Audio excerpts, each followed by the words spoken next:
asking about it. No offense. Yeah. Right? Why would you? Austin, Right. household name.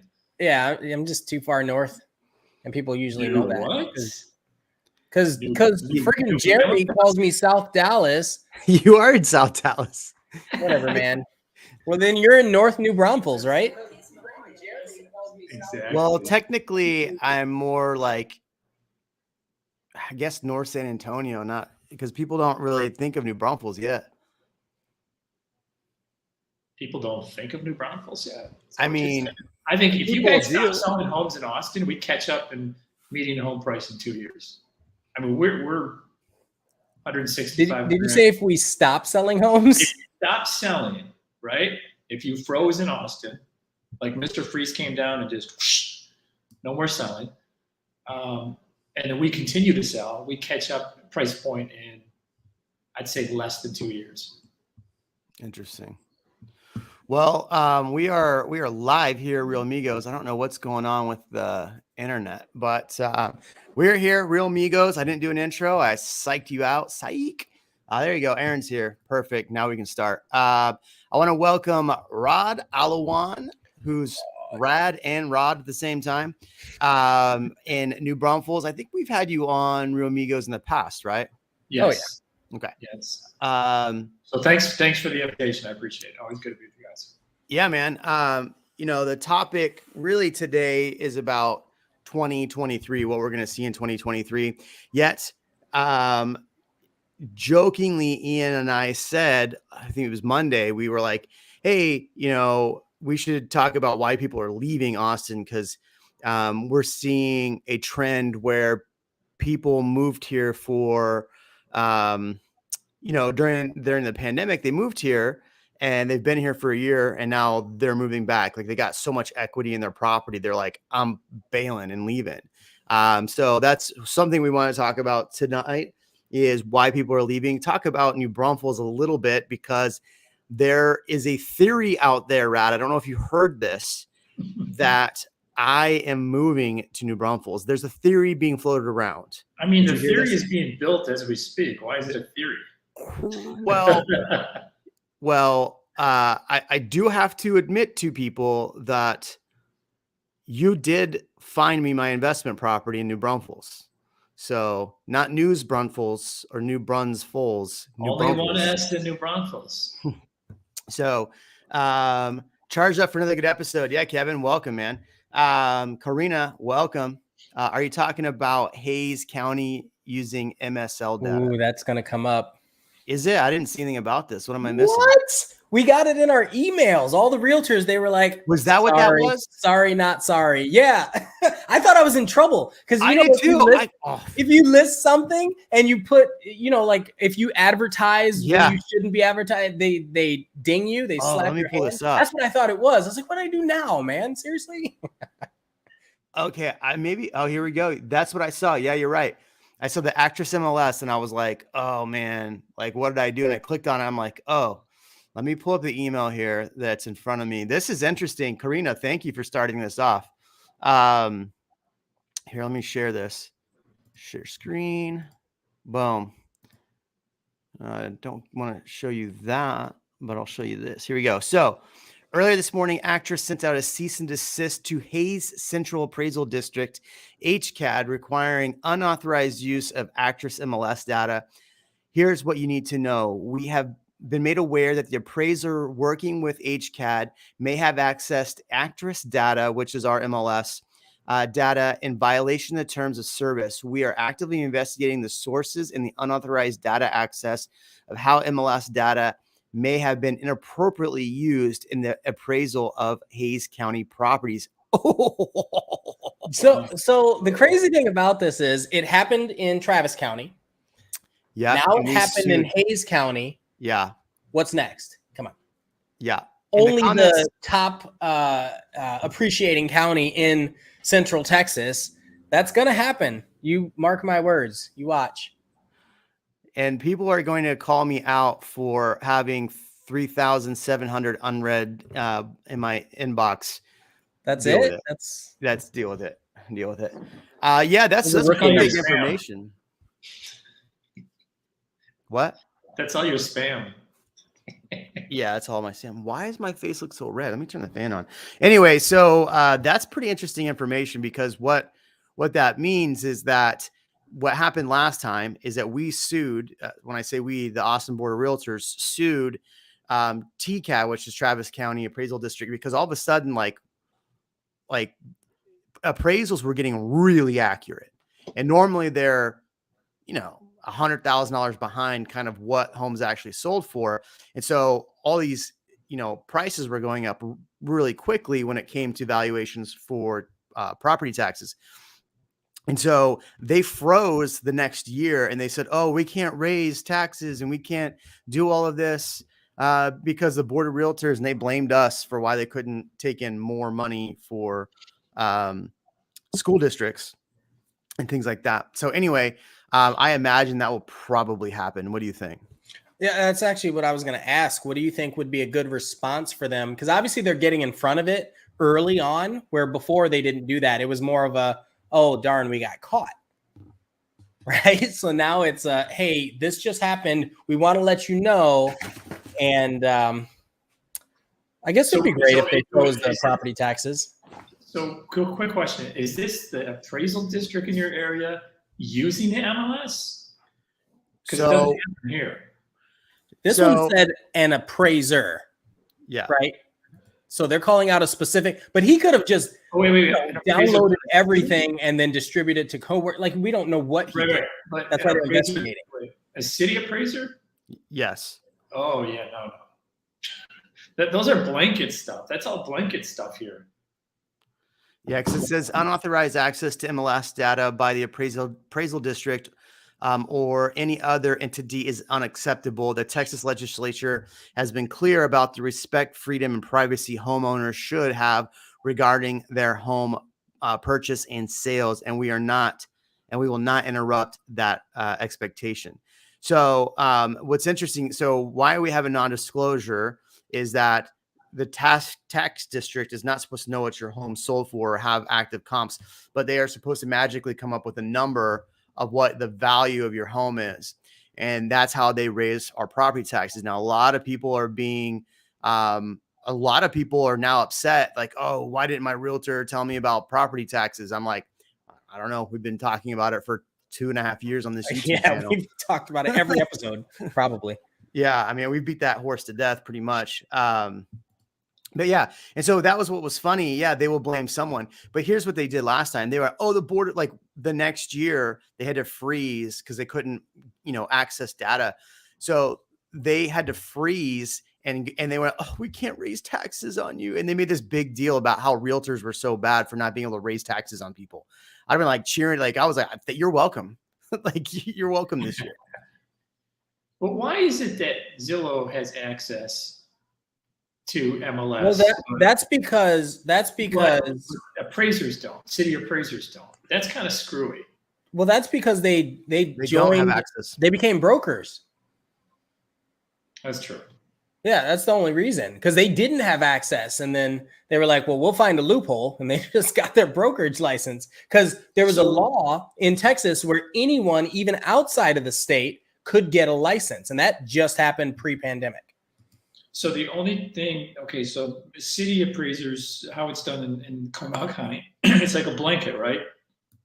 So if your house valued for one thing 1 year, and they keep track of permits coming in, right?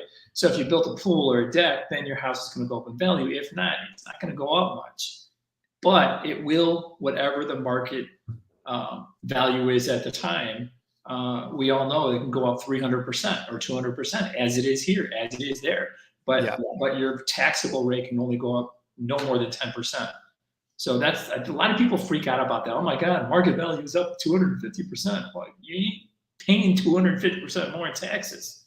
Well, you could, if you don't have a homestead, you sure could. If you don't have a homestead, right? Well, but that's a big deal for any investors. Like if this is snowbirds or something, if it's that kind of property.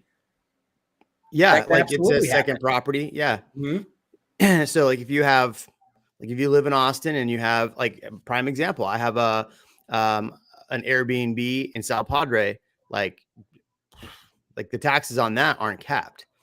Or let's say you live in South Padre and you have family in Austin and you want to come back and forth. You can't, one of those can't be capped. So you got to put a house in your kid's name. Shh, don't tell anybody. Yeah. What did he say? I didn't hear anything. So that is a problem. I mean, one of my rental properties here in Austin went up $4,500, and the comment section was quite funny about that, because people thought, oh, well, screw you, you're just an investor, yada yada yada, whatever. But the whole point, because we had Anthony, what was his, a win on, and to answer Matt's question here, has anyone heard about any state property tax legislation? So in Austin, they put on the ballot to increase. There's two parts of this, and they virtually canceled each other out. One was to increase the deduction that over 65 exemptions could get, and then the other was to increase the exemption that homesteads would do. Yeah. Well, as Anthony explained in that video, virtually all that did was just cancel each other out. So your taxes really weren't saved at all, because they had to come from somewhere, right? So anyway, so it was really interesting that that they put that on the ballot, and then everybody just voted for everything. Yes, yes, vote. And then even Anthony and I were like discussing that, you know, you vote for one or the other. You really shouldn't vote for both if you actually want things to come down. Thanks for the tip, Ian. Can't wait to gift a house to my kid only to save my taxes. It's funny. All right. So, Ian, I have a question for you. Uh-oh. What is it? What's up? Austin is no longer on the #1 list of places to live. New Braunfels didn't even make the top 10 of Texas places to live. Because we're looking with San Antonio.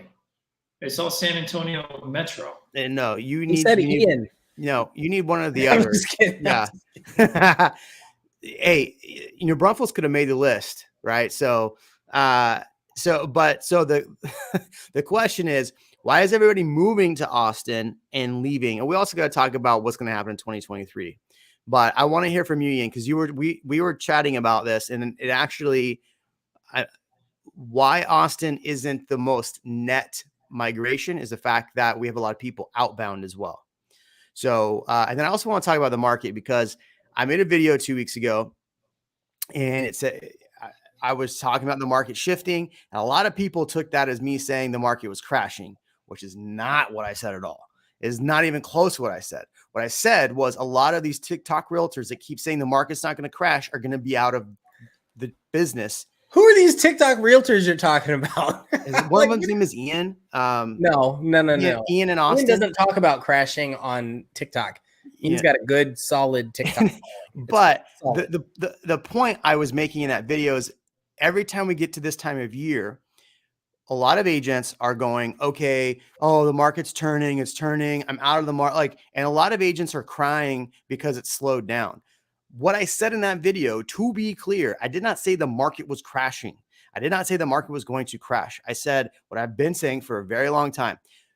The cycle is about to slow down, which happens every year. So it's slowing down, which is going to happen. And a lot of that has to do with all of these reasons, right? Interest rates, all this stuff. That does not mean that prices are going to start falling. No. And I think that's what people keep thinking, is that I'm saying prices are falling. It's not what I said. It's not crashing. It's not at all what I said. Anyway. So this is a very good point that you bring up, because I hear it and I laugh. I laugh so hard, because people equate, when they think about recession, separate issue, right? They think about house crash. It has nothing to do with it. The recession, what happened 15 years ago was a result of loose lending and people buying homes they couldn't afford, and 125% loans. Right now, I think 36% of homeowners in America are free and clear. So, and a majority of the other ones have at least 10% equity in their homes, and you only need 7 to close, 7%. So yeah, everyone brings this crap up all the time. I'm like, folks, you have no clue how different this is from 2006, 7, leading up to 2008. This is, people have equity in their homes. They have money in their homes. Why are we talking about crashing? Now, are homes sitting a little bit longer? Yes. Are things selling as fast as last year? No. But have we come close? Have we come close to grinding to a halt? No.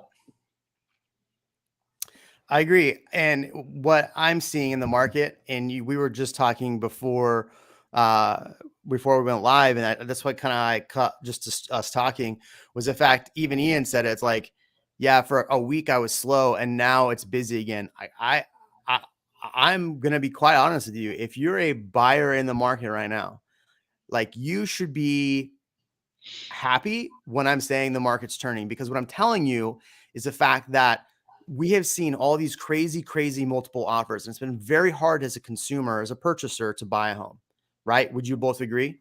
Yes. Whole industries have been created as a result of this difficulty. So yes. Yes. So what I'm saying is that as more inventory hits, which it's doing right now, I'm not saying that the more inventory is going to crash us unless a lot of sellers put their homes on the market at once, which is not necessarily the case. It is going up, but it's not that much. In fact, we're still lower inventory than we were last year at this time. So everybody needs to be relaxed.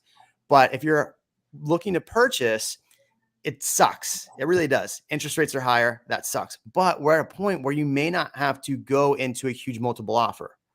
And that is what I am trying to explain to people as buyers. Like, there's people that are buying VA with us right now. And it has been a challenge to buy VA because everybody would rather have, unfortunately, I mean, whether the agents don't understand how VA works or whatever, they'd rather take a conventional cash, maybe not a VA, but a conventional or cash.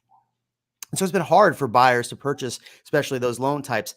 This is the opportunity between now and really November, because inventory goes away in November. I tell you this every year. Between now and November, like late October, is going to be a much better time for a consumer to purchase than it was last year or right now. So. Yeah. I mean, to your point, we actually got an offer accepted $5,000 under asking. So would that have happened last year? No.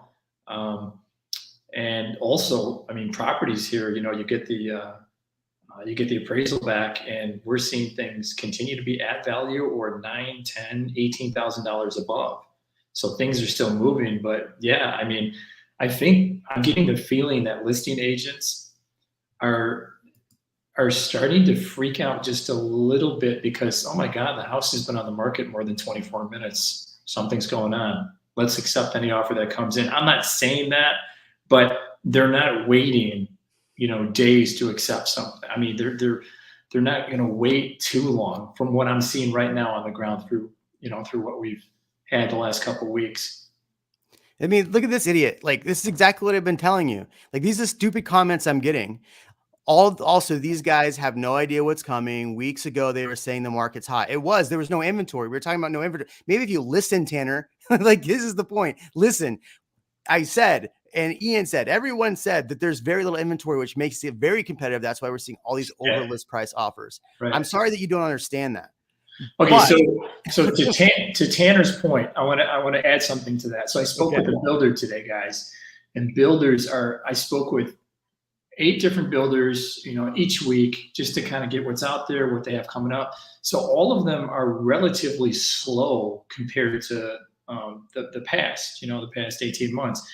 But I just spoke with a builder today, and they said, you know what? They're only allowing us, CEOs are only allowing us to release 6 or 8 homes a month, not 20, not 25. Yeah, so they're having to slow down. They're having to slow down their building for sure. To your point, that reduces the inventory. So I'm saying that fewer available homes for sale, we still have a lot of demand. So we're not reading these are actual numbers. They're not tea leaves or whatever he's calling it.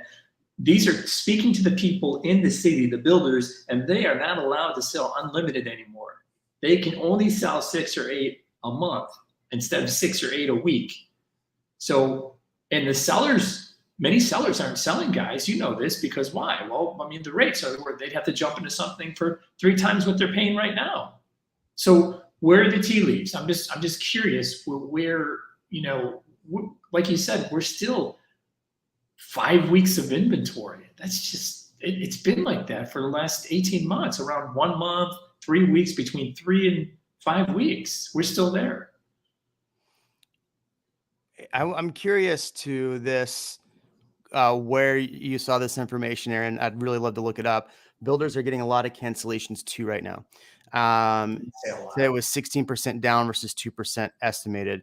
I'm just curious where you saw that. I'd love to look into that a little bit more. I'm seeing what I've seen is builders actually cancel contracts on people because they want to raise the price. Right.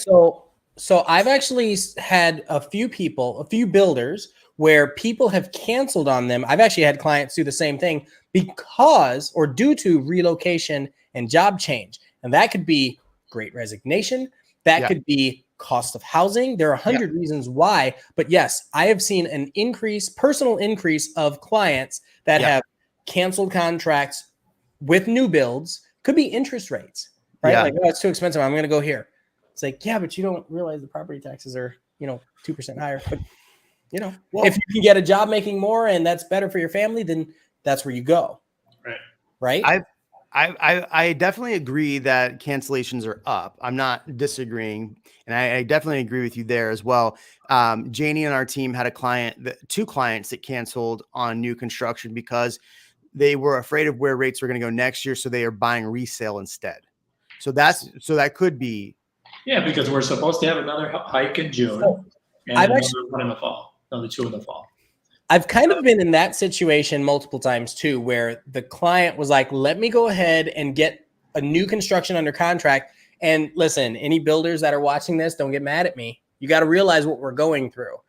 They'd get a new construction under contract. And if we have to go resale shopping and put one of those, we'll cancel the new construction. You see what I mean? Because it's, you just have to get they're just trying, people are just trying to get. But keep in mind, guys, what happened, right? There's two things that builders look for, right? The CEOs, if they're publicly trading, they're looking for numbers, right?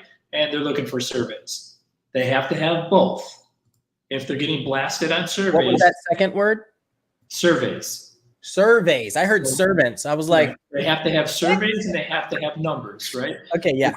Builders have been getting blasted on surveys because not the fault of anybody. All these people moving here, we never had the skilled trade numbers in the first place. Yeah, absolutely. So they're getting beaten up on incomplete homes. Legally, by contract, people can move in, but they're incomplete.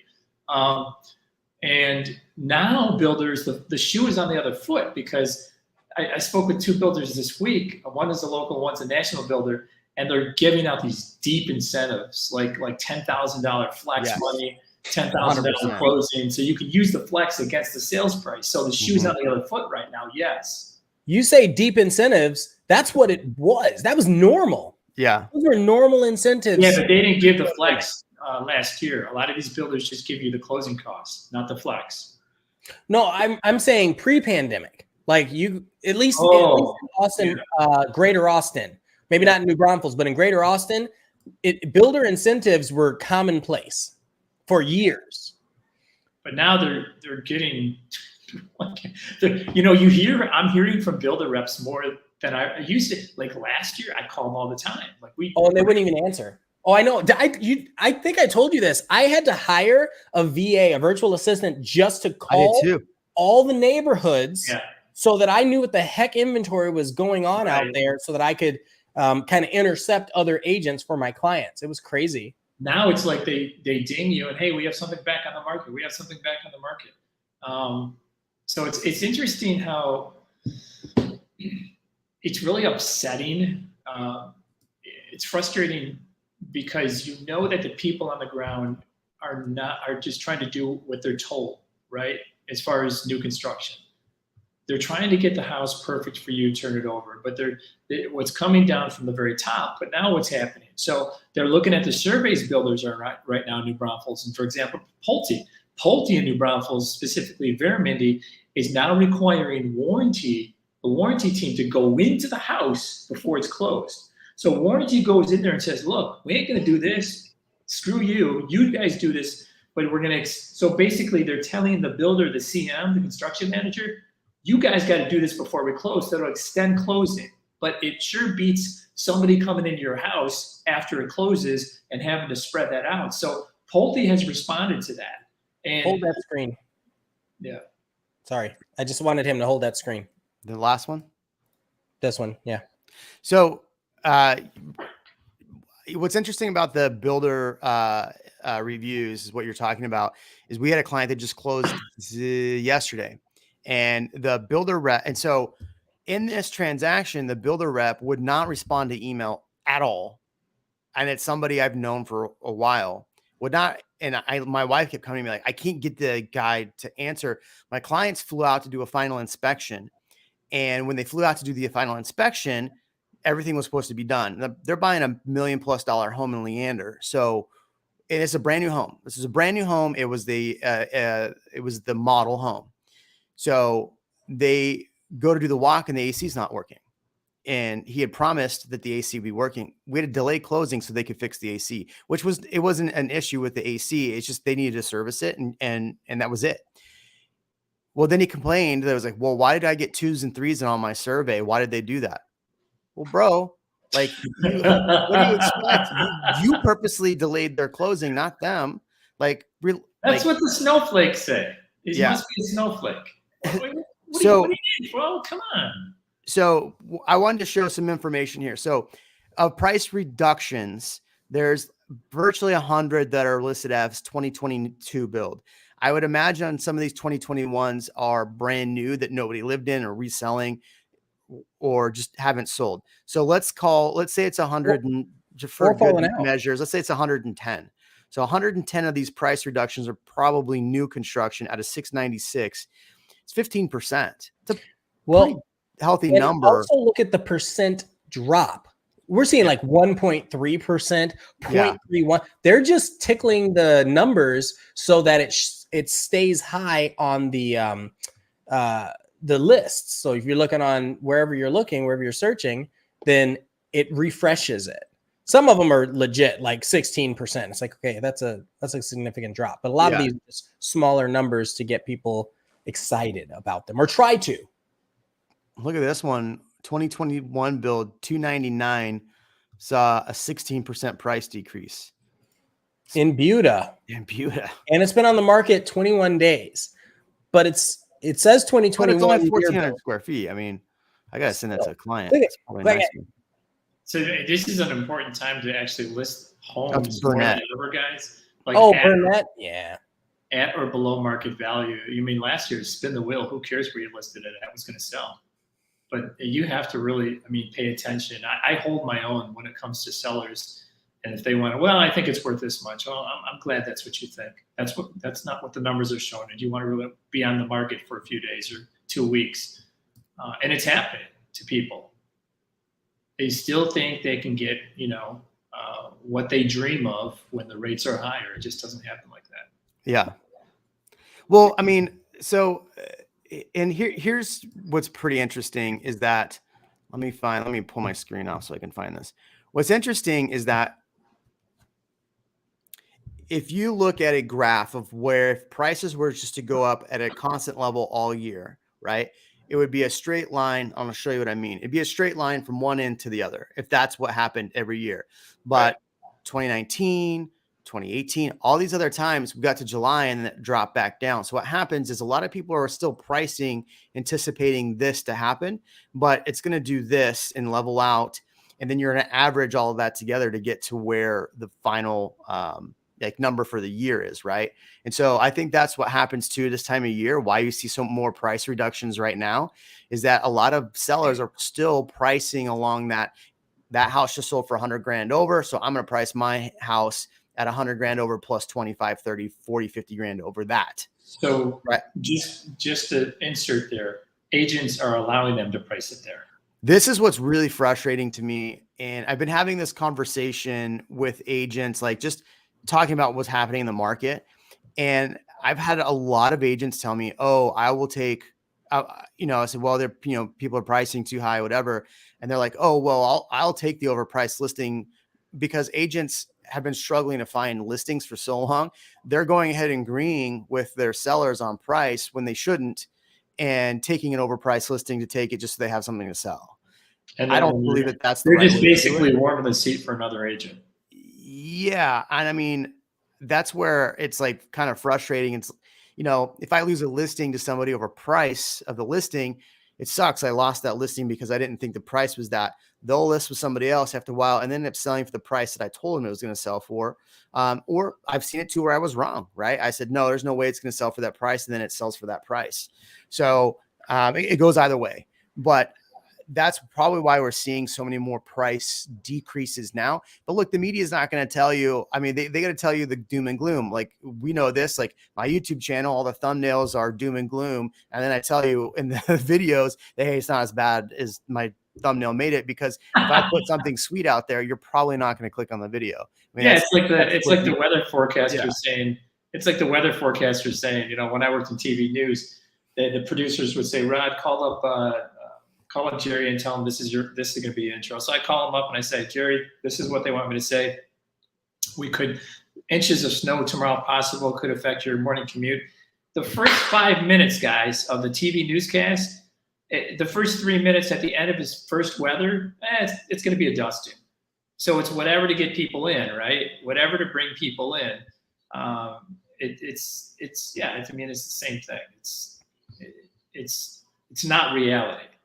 Yeah. I'm trying to find my market snapshot and I do not see it. Maybe it's this one. Nope, that's not it. Anyway, what are your thoughts, Ian?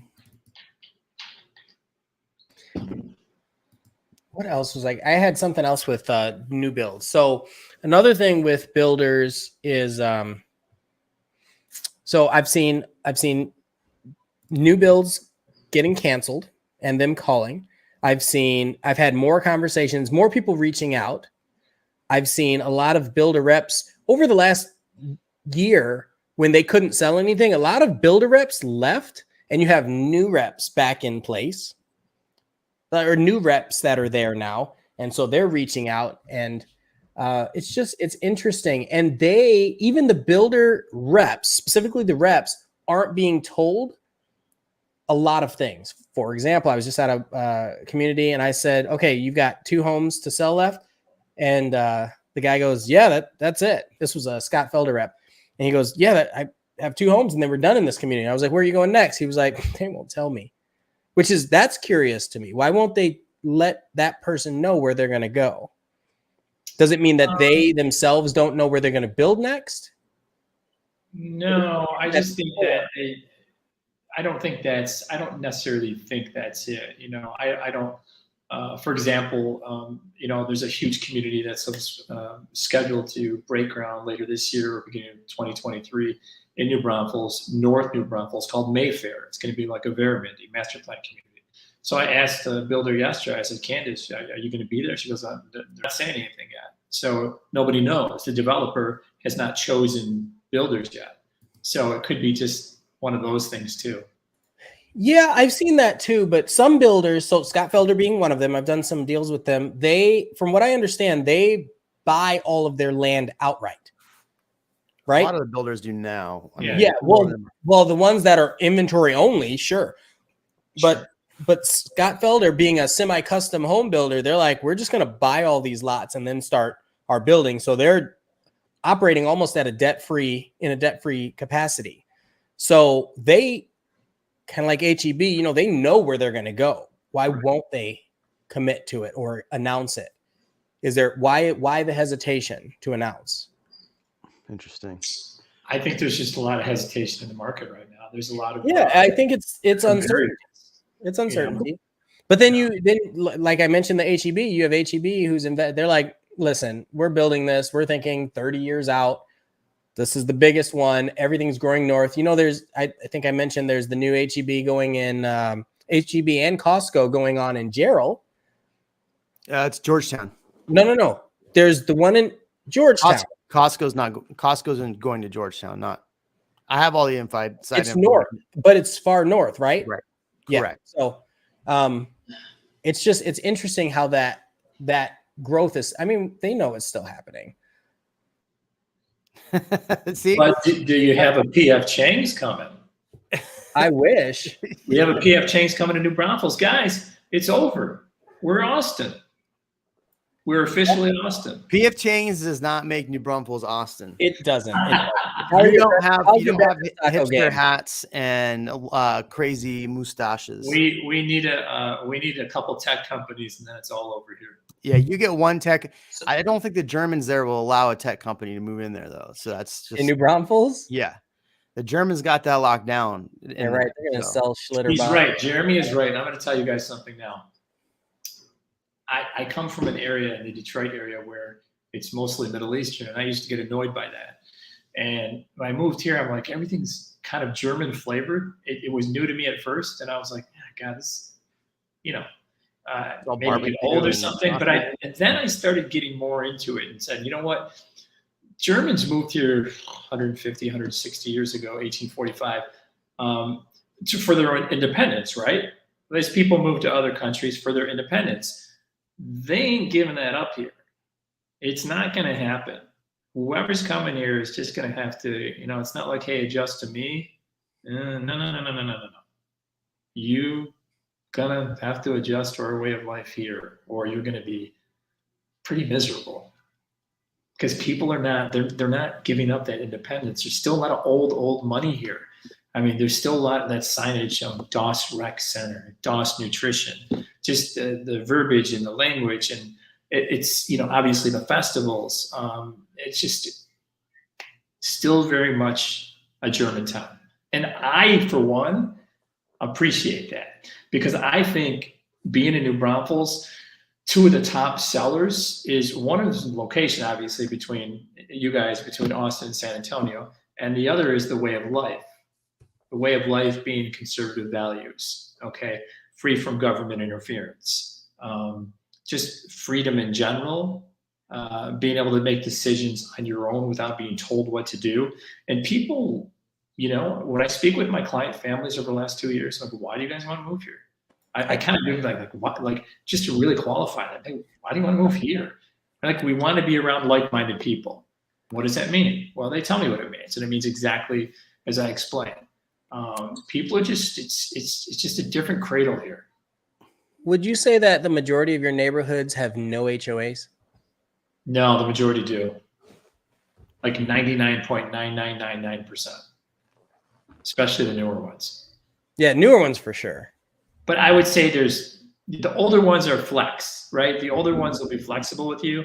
They might give you a couple chickens. It might look the other way if you have a pig or something. But it's the newer ones are tight, and I would say I would say maybe that's a little exaggeration, but I mean, it's hard to find non-HOA communities, especially in New Braunfels proper, 78130. Yeah, that's a good question. I think Dinosaurs D's upset that Kevin's not back this week. Do you guys, so the question that was earlier was, do you think it's going to be, I really wanted to answer, get to this question. Do we need to answer this Zillow question? Compared to the last few months, the asking prices are much lesser than Zillow's estimate, or less than Zillow's lowest range, and getting sold somewhere near asking price. Is that a thing? I don't pay attention to Zillow. So no, I don't. I mean, here's the thing about Zillow, guys. I mean, people think, we're complaining. No, I mean, what I ask every time a seller says something? Well, Zillow says this. And the first thing I said, well, can I see Zillow's card? And they look at you like, what? I said, well, the Zillow agent was in your house, right? Meaning, dumbass, they weren't in your house to check the condition of your home, so they have no idea what it looks like, right? People are just it's like, well, it's 50,000 foot data, but also it's there's a lot of variables in there. People putting their own stuff or other transactions that aren't part of the MLS and what the appraisers are going to value your house at. So here's the thing is, when you put a sale in there, you don't have to put the price because they're a non-disclosure state. Absolutely. So wherever you're getting this information from, I doubt it's going to be as accurate in Texas as it would probably be somewhere else, because they can put the sold data in Zillow.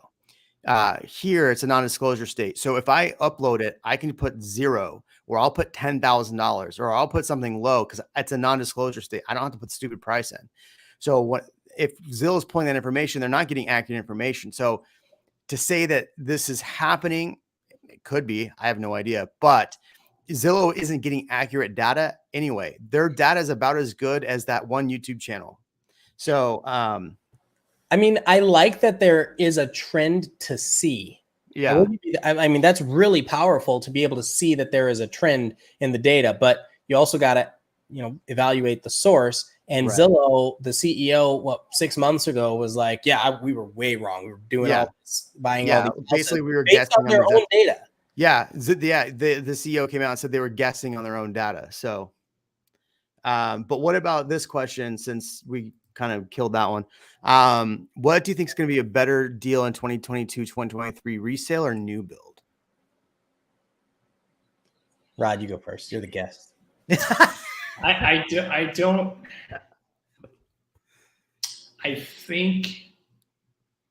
I'm going to say the safe call is new builds, because I don't trust agents anymore. If I trusted agents to price at market value for resales, I would say maybe resales, but I just don't. I mean, I think we're going to see rebates, like the car rebates at the end of the year with we're already seeing this with new construction builders here, guys. We're like, yeah, Rod, do you have anybody? I mean, come on. I mean, last year, it's like, Ian, remember, we were calling every day, now they're calling you. Hey, do you have anybody? We have it back on the market.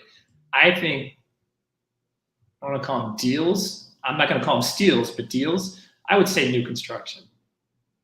Oh, okay. So I want to piggyback off of that. I think early on, it's going to be new construction. You said you couldn't trust a lot of the agents. Well, I think a lot of those agents won't be here by early 2023.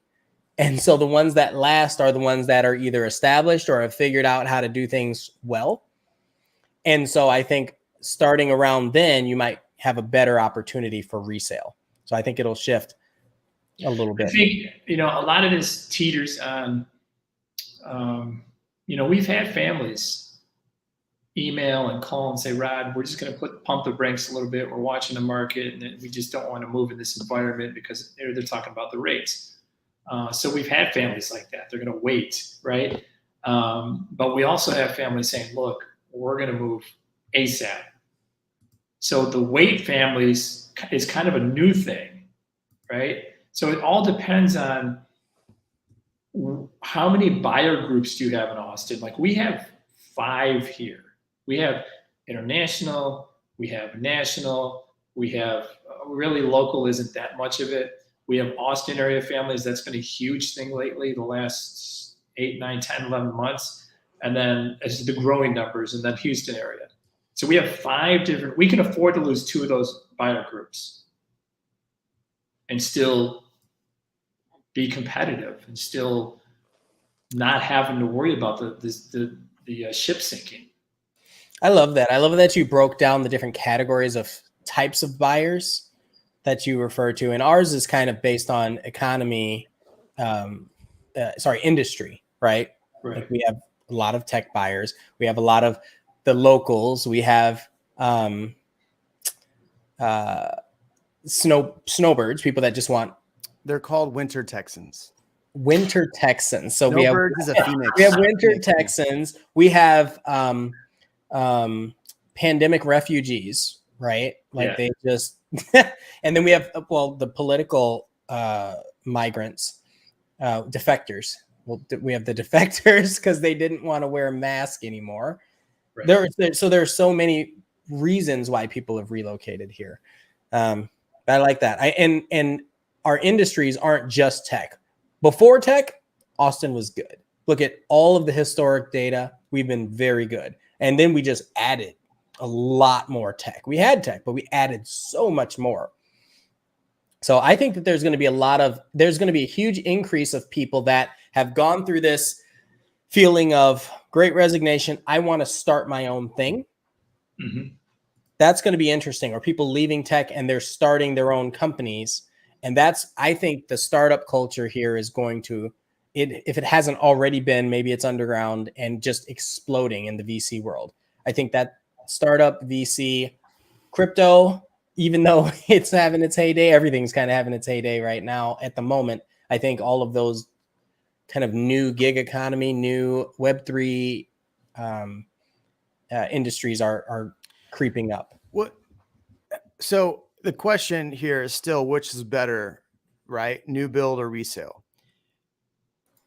I think my tangent. And then this post down here. So think about it this way. Here's how I always evaluate it with clients like this. Like, okay, so would you rather be 20 minutes closer or know that you're going to get something no one's lived in? Probably a smaller yard, probably smaller trees, right? Like, it's those types of things that you're sacrificing. So when you're talking about a deal, it's so relative to what you need. I think you raise a great point, because I'm going to tell you something right now. I walked into a 2019 home the other day, and I said, guys, I'd rather buy this home than a 2022 home. Knowing what I know about new construction, it's no fault of the people on the ground. It's the CEOs who cannot shift to save their life. Okay, so the quality is bad. I would rather buy a 2020. So yeah, it's a good question to ask. I would rather buy a 2020 or 2019 home. And Kevin brings that up too. So the real estate taxes, if you're in a mud district, there's a higher probability that as the home ages, the property tax rate decreases.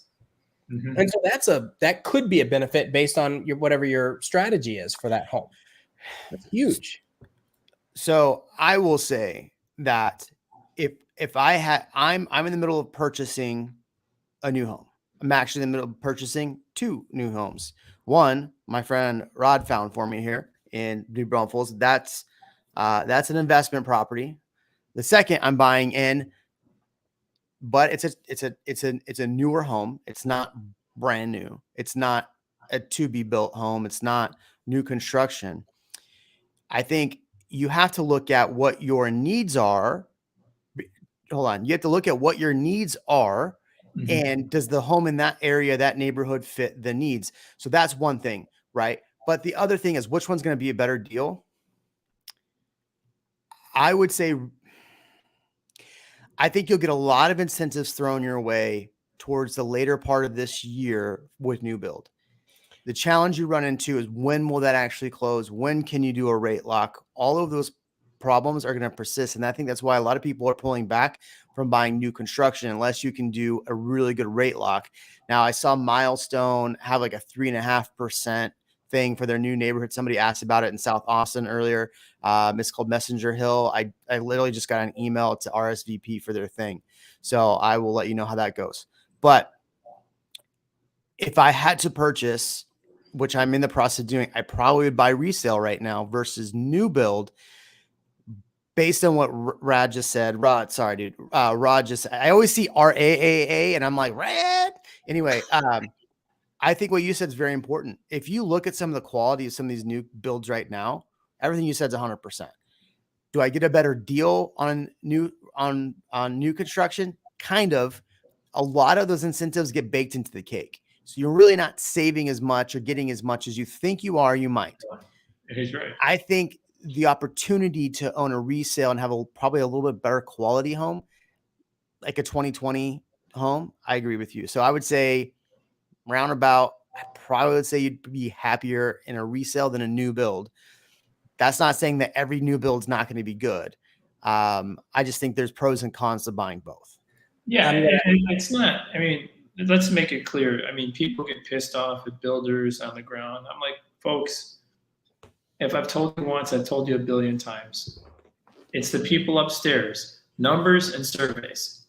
Their greed, and this is not a political or otherwise statement, when they see these numbers, all these people are moving here. Well, that's great that you're selling homes. But if it's overwhelming your shrinking trade base, you're never going to finish the home.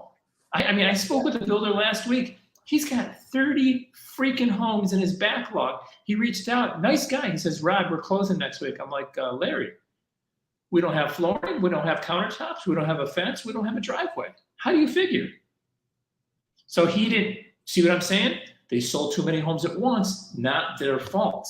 They're given that information from the very top. Those idiots are not able to adjust. I mean, guys, 18 months of people getting pissed off. I mean, you can't pivot if you're a CEO. I know times are good. You know, I know you're going to say to the customer, hey, listen, you don't like it, go somewhere else. Oh, yeah, really? when you're trying to sell that house now, in a market like we're in right now, a different time, you want those people to come back? What the hell is that? So I'm gonna drop a nugget for anybody who's looking for a deal. Make sure you wipe. So corny. Here's what I think. If you can get a couple-year-old home in a new construction community that has more phases going on, that can be a really solid opportunity for a variety of reasons. One, the tax rate, all that. Generally, the prices are lower if it's at an earlier phase, and they're competing now with new builds with incentives. And if they're selling a house that's in a new construction community after 2 years, they need to go. Something's happening, and they're generally motivated to escape. It could be a job opportunity or something. So I would say look into that as an option. That's a good point. So instead of a closeout community, one that has many phases left. Still has a bunch of phases left, yeah. You know, I like Avalon's sentiment here, that Austin's changed. Obviously, I filmed a video. I haven't released it yet because I'm waiting for some things to finish. But, you know, I'm filming a video on why I'm leaving Austin. There's a lot of reason. Like, I don't want to go into too many details, but Ian doesn't even live in Austin, and his thing is Ian of Austin. So I did, and then I moved. But so let me ask you this, Ian. You lived in Austin. You were Ian of Austin. Why did Ian decide to leave Austin? Because now you have a house in Round Rock, and now you're in what, Georgetown, right? South Georgetown? Mm-hmm. Yeah. So what made you migrate further out? Well, I actually tried to buy another house in Austin and couldn't get permits. Austin, the city, wasn't giving out permits for a new construction neighborhood that I was eyeing. And the uncertainty was a really frustrating scenario. And also there are the Airbnb laws, depending on where you are. And then also there are the tax rates. So lots of reasons. That's like the big one, isn't it? Isn't it the taxes there? Isn't that the big thing that usually makes people jump? Yeah. Oh, so the tax rates, it depends on what communities you go to and everything, or like what communities you focus on. But I personally like lower tax rates if I'm investing in something that's going to be my primary next. It depends. I mean, there's so many variables. That's just me. My next house will be, and this is just me, my next house will be low tax, no HOA, probably a decent amount of land, because you're moving to Hill Country. You're moving to New Braunfels Hill Country then? Oh, no. It'll probably be an Austin address. We'll see. All right. And I'm, like everybody, I'm always keeping my eye out for it.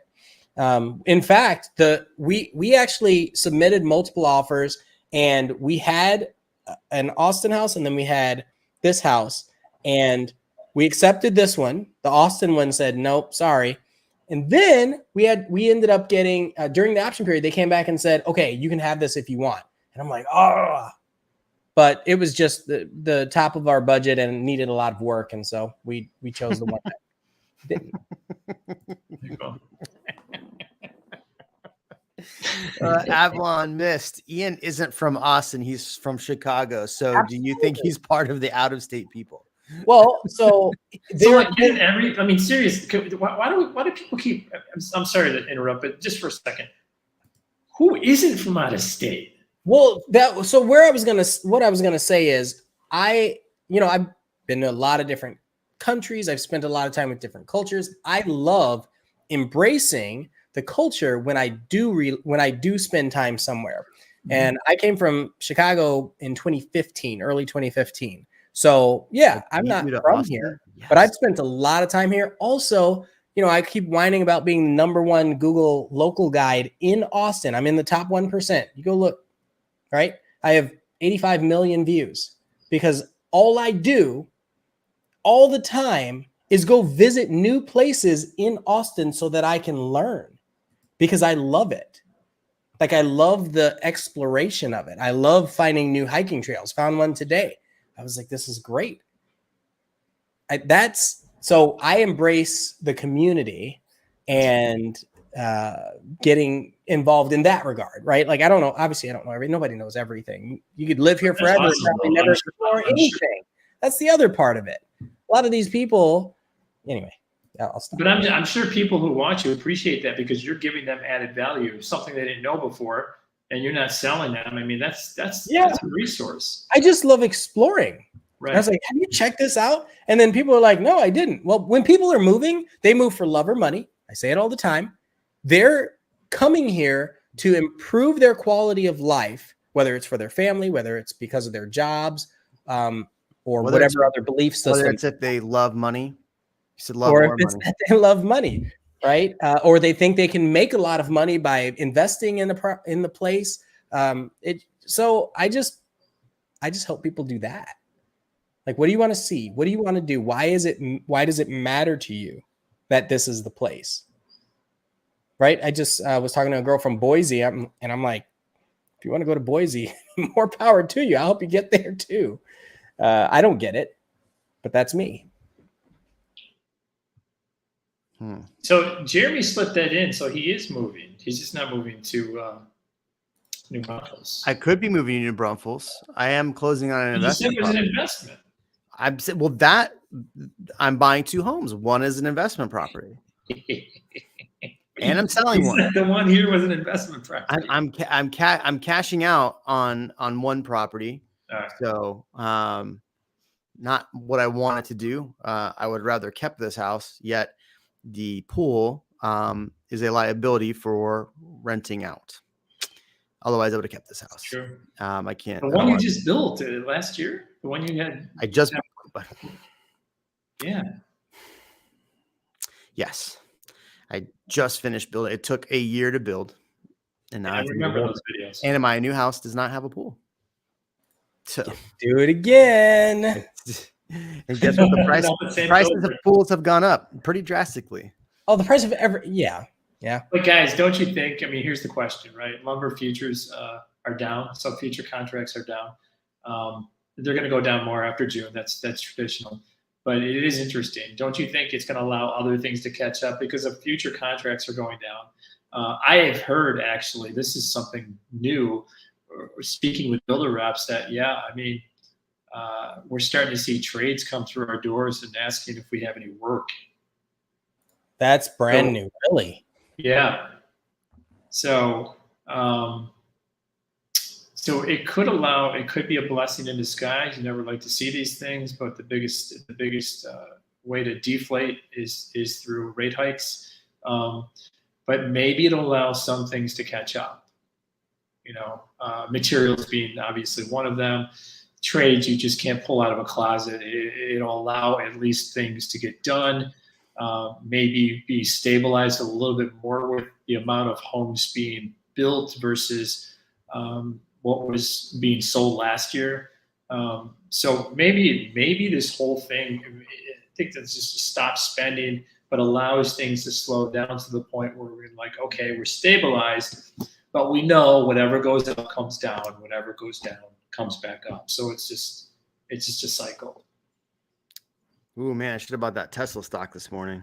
I did. I was so excited to. Even if it drops a little bit more, it's on sale. And that Costco stock's nice is coming down too. That's nice. Yeah. You know what else? I was waiting for that stock. I was waiting for that Tesla stock to hit. That too. I was hoping that Tesla stock would hit 600, and I was going to buy in again at 6. I mean, there's speculation it'll hit 5.4. There's speculation about everything. Everybody watching this knows that there's speculation across the board for what's happening. Nobody actually knows. There is every day, though. I mean, even when times are cooking, guys. I mean, remember last year? There's been a crash happening for 3 years. Remember? Right. Exactly. I mean, I've been hearing the market's going to crash since 2015. Yeah, I was going to say, since I've moved here, I remember hearing that. Yeah. Yeah. And everyone always equates it. But it was less people. 2008. Then it reached critical mass, and then it didn't happen for a few more years because of reasons. Yep. So, and everyone equates a recession with a housing crash, and the recession is not. It is. It just people. They read headlines, they watch TV news. You remember Gary Keller wrote a book on it. He was like, "Yeah, the market's going to shift," and he wrote a whole book about the fact that it's shifting, and then it didn't. Well, I haven't read that book. I think Gary Keller did that. I mean, I'm not going to. It's marketing. Say nice things about KW or bad things about KW, but I think what Gary Keller, why he wrote that book was to help agents to the book should be just called probably Pivot. Yes, right? Because absolutely. Yeah, because it was more of a piece to keep agents from leaving the industry when the market gets tough. What was interesting is I was talking to an agent who's thinking about coming over to Real today, and he's coming over from one of those companies that really brings in people for training, right? I'm not gonna say which one. And he was saying, he was like, yeah, we were at a meeting for the leadership, and they were talking about, on most months they bring in 30 new agents that are brand new agents, like 30 new agents a month. Yep. This month was only 3. So, and I laughed and said, well, this is just showing you that people want to get into the real estate market when it's hot. The moment it starts to get cold, or not even cold, it just starts to not be easy. Because let's be honest, a lot of people get into real estate for, it's going to be great for my schedule. I love looking at houses, or every time somebody tells me that they're getting into real estate because they love looking at houses, I'm like, okay. That was what you really think. They don't. I mean, look, there's only a few houses that wow me now, right? I've seen everything. So it's like, once you've walked in, like, isn't it funny, Ian? Like, especially Round Rock, when you're walking around Round Rock, you're like, seen this floor plan. Absolutely. They copy and pasted all through the 80s. That's every other house was the exact same. And then they flip it. And that happens in a lot of neighborhoods too. It's really fun. Yeah. But I think it's interesting that we're going to see a lot of agents really look. I was telling somebody last night this, I was sitting with some neighbors, and it's easy to get into real estate and sell a few homes. Yes. It's very hard to get into real estate and sell a lot of homes. Mm-hmm. Yes. It is not easy to do that. Now, there's a lot of people who get into real estate and they do, 15 deals in a year. And they're like, I was crazy. I did a great year. And then they go, oh shoot, I got to pay a lot of money in taxes I wasn't preparing for. And next thing you know, now they have a tax lien for 70 grand that they did not anticipate. And that's what happens to a lot of real estate agents. They get into the business, but don't understand how to run a business, or don't really have a financial background. I think if you're going to be in real estate, you really need to understand finances and how finances work, especially if you're going to be telling other people how to protect their finances, right? Because our number one job as agents should not be selling homes. And everybody's like, what? Our number one job as agents should be protecting our clients and their assets. That should be our number one job. And if we don't know how to do things financially ourselves, then how the hell are we going to give financial advice to other people? And I think that's why, if you look at the two professions that are the least trusted, there's lawyers at the bottom and realtors are real close second, right? And so I think that's why, at Real, and a lot of things that we're doing right now is we're doing a lot of things to help train agents to be better, right? That's the whole goal at our brokerage, is to train agents to be better. At our brokerage, yeah. Yeah. And so that's the goal. And so whether it's through finances, how to really talk to an investor, or a client that's looking to buy a home and like make that tough decision.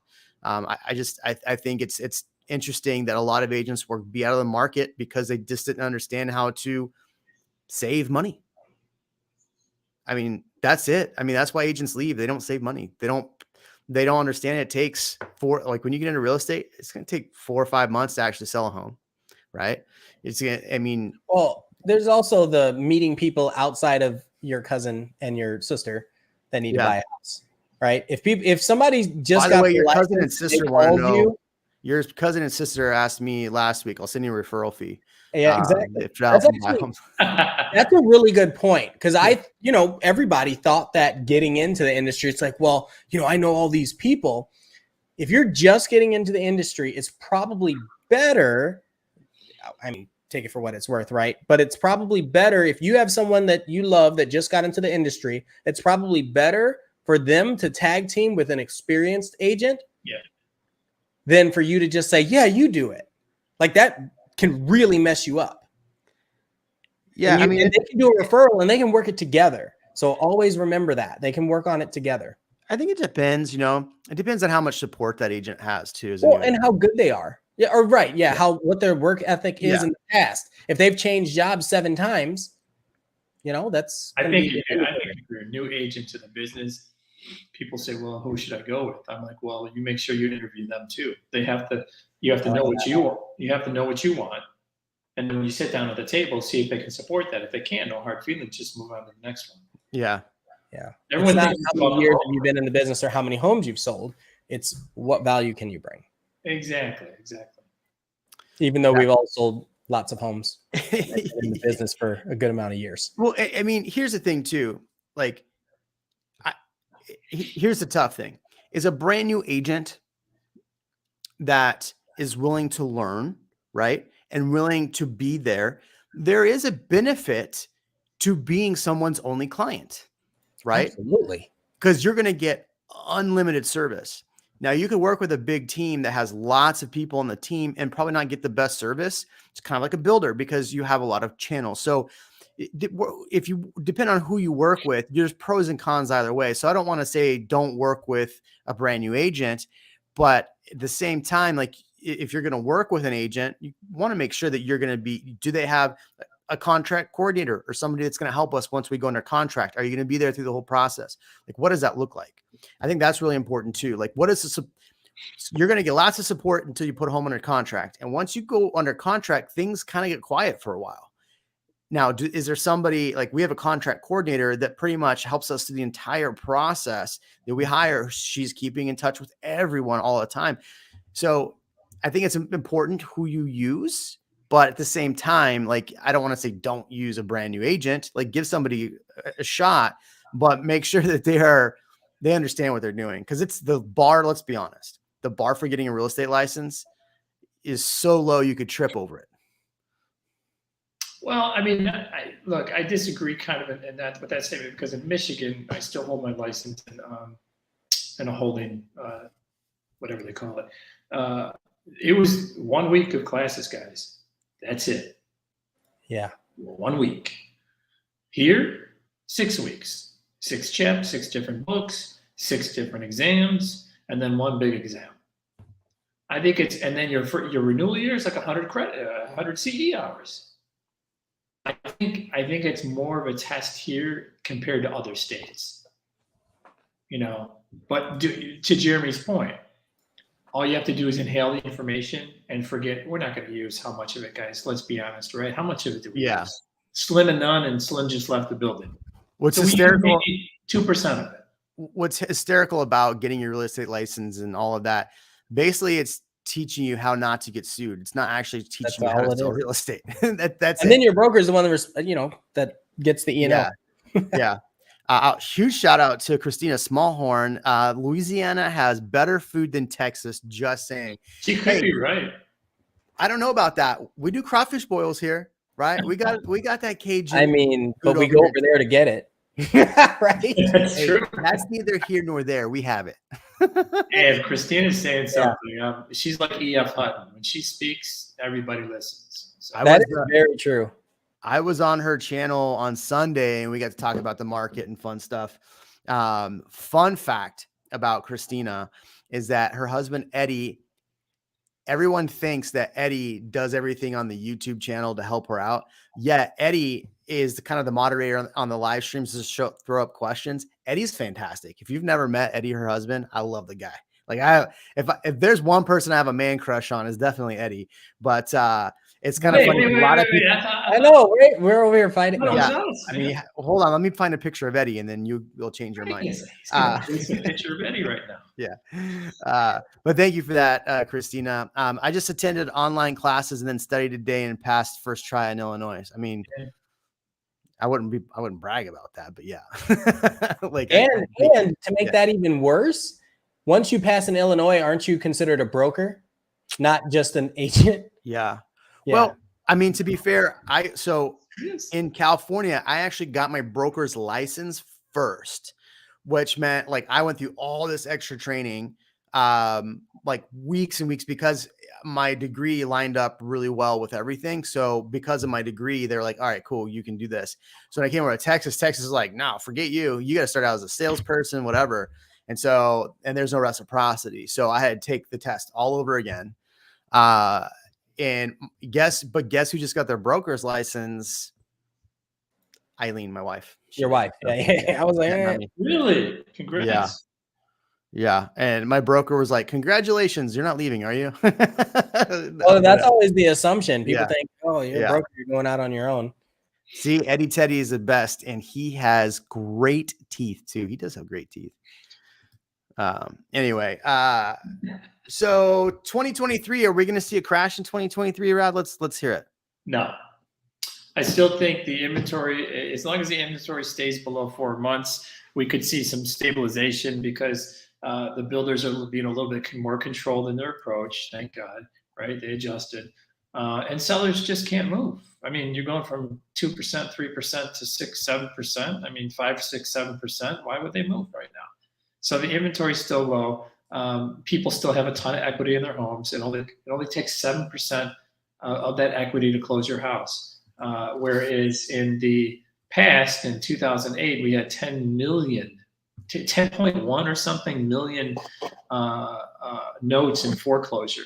I mean, so no, it will not crash. No. Ian, I'm curious to your assessment because you usually say really intelligent things. Oh, and before you answer though, let me share something with you because you brought this up earlier, so I had to pull it up.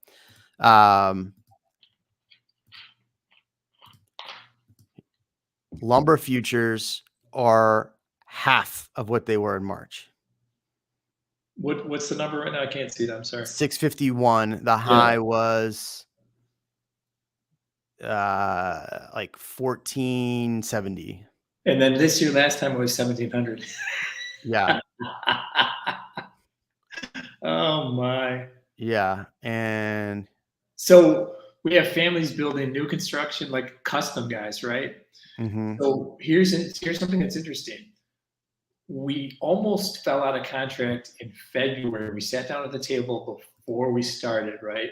And goes, guys, here's the new number. And we were already the client family was already at the top, right? And now all of a sudden was $100,000 over because of lumber was at 1,400.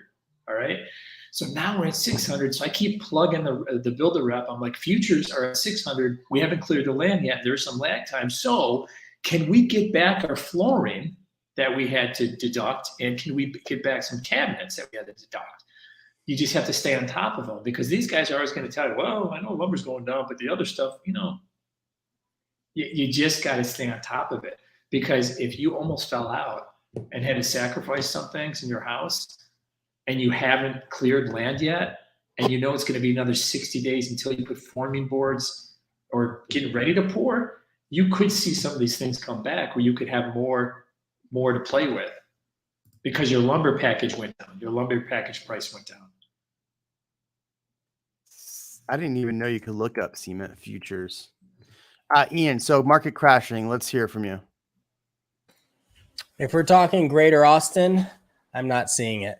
And I have a lot of reasons why, but I think one of them is if you think about when people relocated here, not the people that just bought investment properties here and never came here, but the people that relocated here and uprooted their life and came here.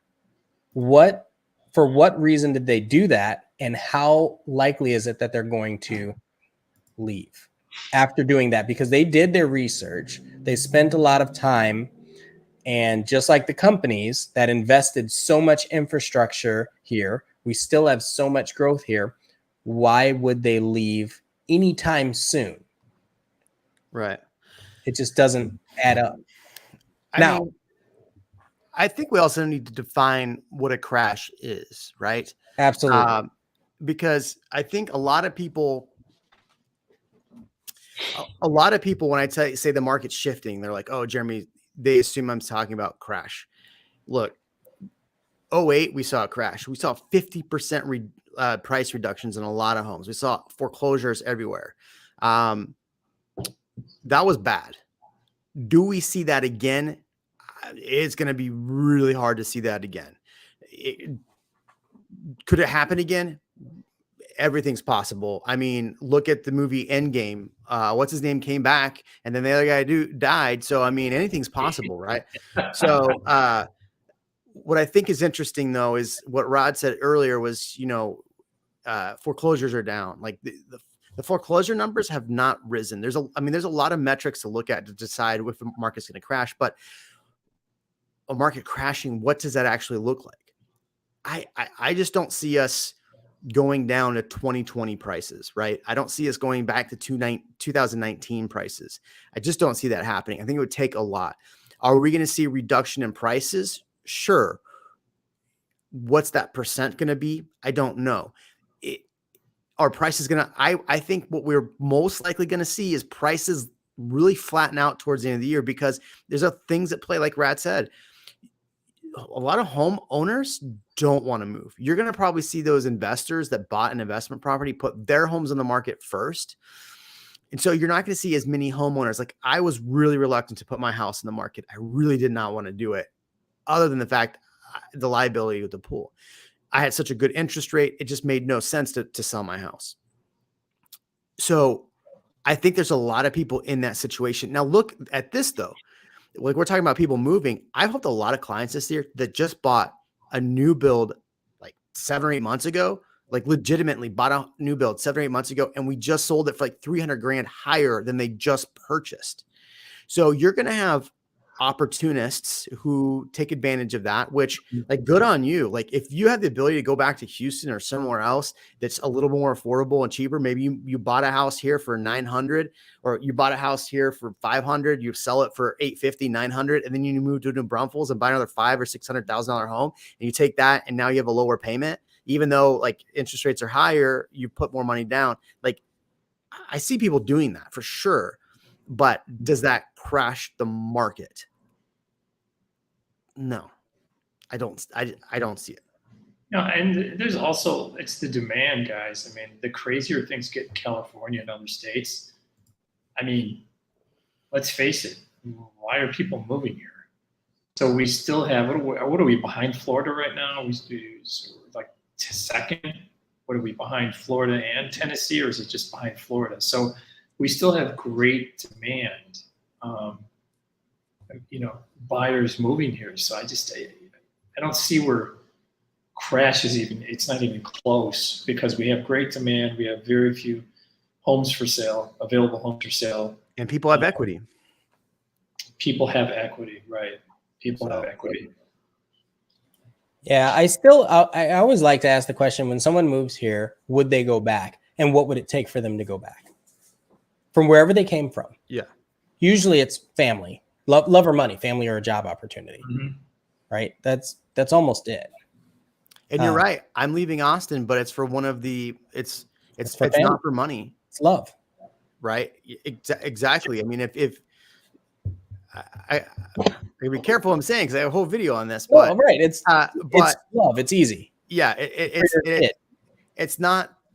Look, there's a lot of issues in Austin. I'm just gonna there's a lot of things I just don't like about Austin anymore. I moved here in 2013. I loved it. 13 through 19 was fantastic. That pandemic just it warped people's minds. But that and the last president, those two things have just warped people's minds. And so but everything that's happened in the last year has really opened my eyes to what was important. And that's where things have shifted for us while we're moving. But that being said, there's a lot of things I still love about Austin. Like, there's a lot of things I still love about Austin.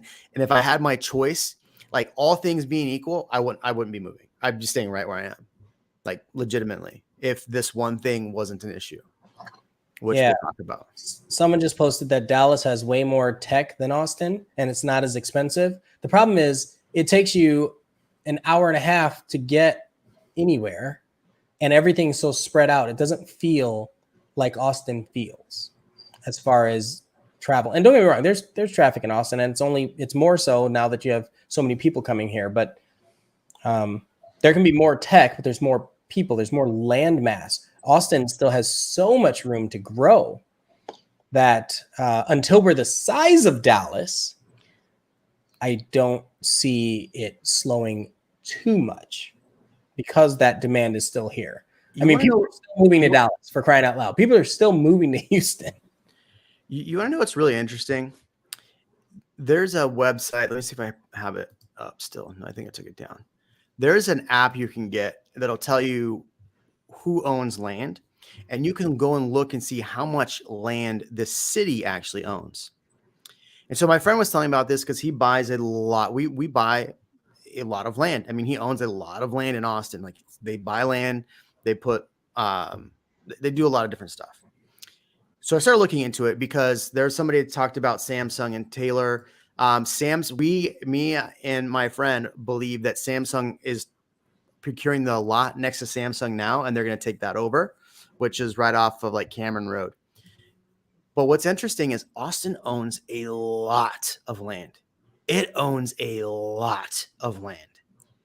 Why doesn't Austin sell off a lot of this land that they own and require it to be mixed use or higher density to help with the pricing, with prices? I mean, right? They have That's what we're doing here, right? They have the opportunity to actually, because so supply and demand matter, right? Right now, we still have a very low supply. That's why prices are going up so drastically, and why they've gone up so drastically. You add more supply, and prices don't go up as drastically, and now you have more affordable housing. But why isn't Austin selling off this land and requiring affordable housing? Why? And we're talking, when we talk about affordable housing, we're not talking about $60,000 home. We're talking about higher density living, smaller lots, but more affordable. That's what we're talking about, right? And that's what's happening here. New Braunfels City is focused on more affordable homes and higher density living. We have condos from, we have more and more every day. Austin developers, San Antonio developers moving into New Braunfels and Vineyard. We have more condos going up at the Creekside Shopping Mall, shopping center. So we have communities that are east of 35, really in the sticks, not developed yet, but they're popping up because land is more available out there. But again, these are going to be 500-600 homes, smaller lots, to then meet that demand from buyers and from people who want to move here. So it would only seem natural, but I guess it's not happening there. That's interesting. I think one thing that's going to change when people are buying houses in the future, and then it's kind of like a throwback to one of our earlier conversations. I think they're going to get more land. I think builders are going to start giving slightly larger lots for the same prices before they're going to reduce their prices too much. I'm interested to see that because that's what people want. People want more land. They don't want to be on top of each other, even though that's better. When we've talked about this, that might be better for the city or better for some people, but you have a lot of people moving to Texas that want land, they want space, they want privacy. Right. I'm super interested in that. I've seen a lot of larger than acre lots going for sale recently. But we're still here, guys. It's interesting because we had a lady call the other day, and prices are still, to build a custom home, people want, they send you this list. 500 a square foot. Yeah, but they send you, right? Well, here's what I'm like. I always ask in the first couple of minutes, what is your max? Because I don't like to dance with people, right? I used to dance in college. I don't dance anymore. This is it. So they say, well, with the highest we can go is $1 million. And I said, okay, you have to purchase land and you want to build. So that puts you out. You're not able to do that in New Braunfels. I know New Braunfels is not a household name, but you can't, you're going to be touching 350 for sure. For sure. Your base is going to be 310, 312 base. You're going to be touching 400 a square. And that's without your land. So you're at 1.2, 1.3 with your land. So it ain't happening. So some good questions going on here. So the land is off of like Jaeger Lane. It turns into Cameron Lane. It's right just barely east of where Samsung is now. What are they developing? I think they're adding more land there. I don't know what they're doing. I have no clue. But it just got annexed by the city, which means they can tax it now. So I would imagine someone big, and it would be wise for them if they're going to expand closer versus going up north. But whatever, I don't know. But my friend has his ear to everything development I hear about from him. So, and he's usually really spot on. This is a good question right here. This is actually a fairly good question.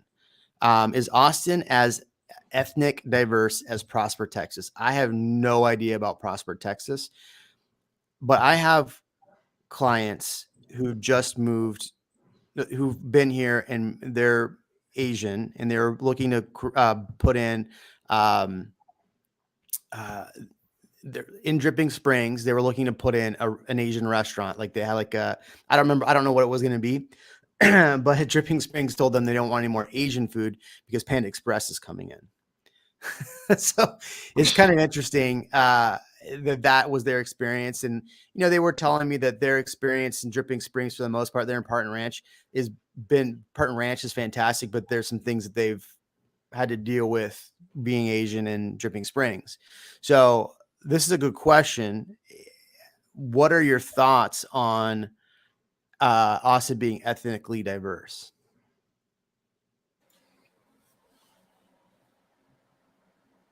I think that there are a lot of ethnicities that are coming in to the area, and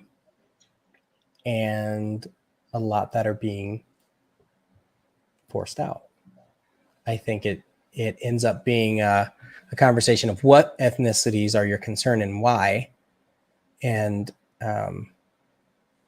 where you are. Because if you're talking Austin versus a suburb, if you're talking an affluent part of Austin versus a section that's going through a regentrification phase, there are all sorts of data points and ethnicities, like I said, to look at, and cultures. And so it can be diverse. But such a general question, I'm going to say that you have to know exactly what you're looking for to find what you seek, whatever that is. It's interesting because you can look up greatplaces.net, I think is the website. You can look up to see the diversity of. So old. I know. No. That's what I was about to say, though, is that, they have the diversity tracker on there. And if you go by it, it's fairly decent data, but I don't think it's as up to date. Here's a trick. You want to hear a trick? If you're not in real estate, you can go on Facebook and start creating an ad, and it has demographic data. As long as you're not in real estate you can go figure that stuff out. There are ways to source that information if you really want to know and what's current. Yeah, but I would say, as far as like, if you want to say the local cuisine is a representation of diversity, I would say that Austin has a lot of growth to do when it comes to diversity in its cuisine. I think there's a lot of really good places, but there's not like, I've had people say that. Wait a minute. What? Did you just say Austin doesn't have diversity in cuisine? Not as others, like compared to Chicago or compared to somewhere Chicago's like that. 8 times the size. That's a different. Well, that's what I'm saying. I don't know. It does. No, we have a lot of food. We have a lot of variety. Yeah. This There's is like an interesting 9 point. Brazilian steakhouses. It's great. I was just at an Ethiopian. There are multiple Ethiopian restaurants. I haven't had Nigerian food. There's, Indian restaurants. There's Greek. There's all sorts of Mediterranean. There's tons of stuff. You just got to look for it. Again, like you said, maybe not comparable to Houston or Chicago, right? But those are much larger cities that have had time to grow that. People are going to move where familiar people are. That's just the way of the world. It's been happening since the beginning of time. They're going to move where they feel comfortable, where other like people are. And if you want to spin the wheel and say, you know what, we're good. We know it's not that diverse yet, but maybe it'll happen overnight. It ain't going to happen overnight, but give it a shot. And it's interesting. I saw this article. I don't remember where it was from, but it was like, I don't think it could have been from Austin Business Journal, but it was like talking about all the new restaurants coming in. And one article I saw was pretty ethnically diverse. It wasn't all like taco places or pizza places, right? It was like some stuff I'm like, oh, what is this? So I'm interested to see what happens in the next year or so. Cause look, we've had people from all over. I have clients that are looking at bringing over an Asian food chain, like not chain, but like create like a restaurant. And so I'm curious to see what happens over the next couple of years in Austin. I think it will change and get better. Even like Kevin, when he's been on here, is really like said how excited he is for the change and what restaurants and stuff come here. As long as we don't get any more PF Chang's, I think we'll be okay, right? Here, what worries me? There's a joke for anybody that's coming on now. Brad earlier said that they're getting PF Chang's, and I don't think that was like a dig at something. It wasn't. What worries me is if you have a new restaurant that comes into town and it is, let's say, Moroccan food. The concern becomes how many people are going to go to that restaurant. Right. And there are a lot of restaurants, that's a hard industry that start up and then they're gone. And we had a lot shutter over the last couple of years. We lost some good places. And so that's the kind of thing that if you want more diversity in cuisine, then you have to put yourself in that position and go experience more cuisine and support these different restaurants. Well, too, go ahead. You need, look, you also need like better marketing around those things too, right? Like if you're going to bring in, I don't know, like name something that's super authentic to their region that we don't have here, right? Like you need a really good campaign of getting people in the door to experience it and then spread the word of mouth. So that's a problem. So, a lot of businesses, when they start out, like we don't see them, but the advent of Instagram, now I can see all these places that I would never have seen, their food, all this stuff. And I think, business owners are doing this really have to lean into Instagram and whatever to really promote their businesses. Otherwise people aren't going to see it, just like you said, and they're not going to go. Like you drive by all these strip malls and you see all these words on signs and I don't know what's good or bad. Those are the ones you go to. I know, but like, I don't know how to say that. I got to try it. It's good. Yeah. If I don't know how to say it, I got to try it. Yeah. And so if you could say Panda Express, then definitely culture in there, then you're like, okay, this is probably legit food. Yeah. And then you try it and you're like, okay, either it's your thing or it's not, but that experience is, I don't know. I think it's worth it. I love that. Well, the one thing that's tough about Austin too, is like, if you go to a pretty dense city, like that's the problem with Austin. It's just not as dense. Like, I'm in Circle C, so I'm a little far away. It's really hard to get food delivered here. I have a family that lives in 78704. They bought a beautiful place there. And we were talking about like, they're like, yeah, we really love it because on most nights we can get anything delivered here. Like it depends on where you live too. Like if you live in 78704 closer to downtown where you're going to have a better mix, like they were saying, there's like really good Colombian food there. She's Colombian. So like they have really good Colombian food there. They have really good Asian food there. They had like, they started naming off all this stuff I'd never heard while I'm sitting there at Cosmic Coffee eating the tacos from Mission Viejo. Like, oh, great. No, I mean, you have to have base. I think you have to have a base. You have to have a number of people saying, I wish there was a Whole Foods here, or I wish there was this, or I wish there was that. We have one Indian restaurant in New Braunfels. And I know the owners are super nice. I said, how many Indian families do you think are in New Braunfels? Like 7 or 8. They know all of them. So it's not, the demand still has to be there because, okay, people will try it at first, right? We're going to try it, right? But are we going to go back over and over and over? That's the thing.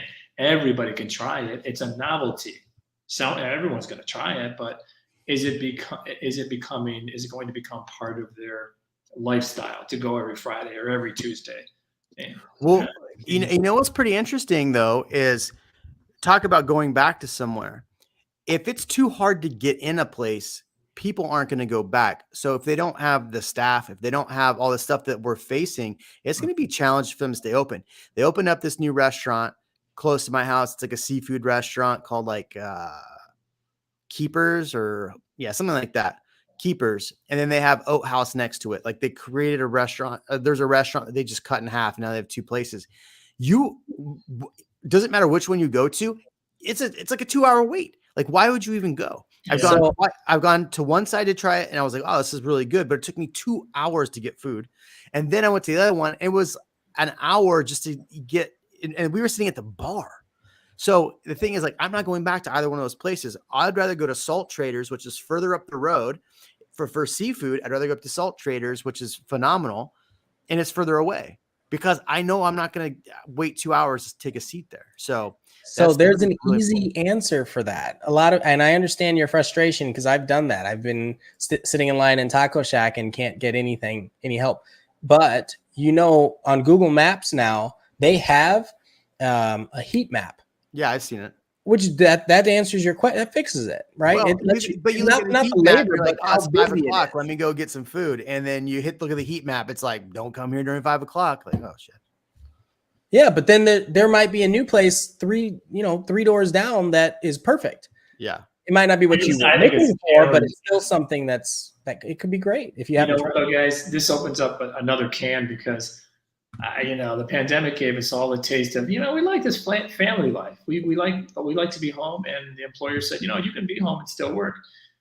I eventually think we're seeing the beginning of the end as far as traditional experiences. Like dining experience. Because like Jeremy said, who wants to wait 2 hours? Let's just do something else, whether it's cooking at home or something. So I think a lot of this stuff fades. I like that you say that. I think, I remember when I was leaving the Chicago area and I saw this store pop up and it was like a coffee and lube. It was an oil change place, but it was like, you sit there. It was almost like a coffee house while you get your oil changed. I love the concept of having hybrid places. Yeah, and Austin has some fusion places that are kind of like that. And I think that is should be the new norm. It's like a gas station, right? You get gas and you get, a pop or soda or chips. And it's like a multi. Gas is going the way of the dodo. Might take a minute, but we'll see. So you saw the Tesla, they're trying to do, I think in California, they're trying to do a movie theater. So you charge and you watch a movie, that one's a controversial thing because you can watch it in your car. Why would you go? Why would you want, but a drive-in, can you imagine a drive-in while you're charging your car? Yeah, that's something different. And then they have the restaurant that you can walk up to. Huh.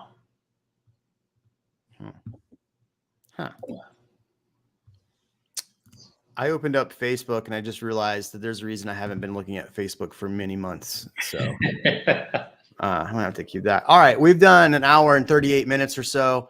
Rod, thank you so much for helping me in New Braunfels. Thank you, guys. At the end of this, I'm gonna say where I'm moving to. So everybody ready? I am moving to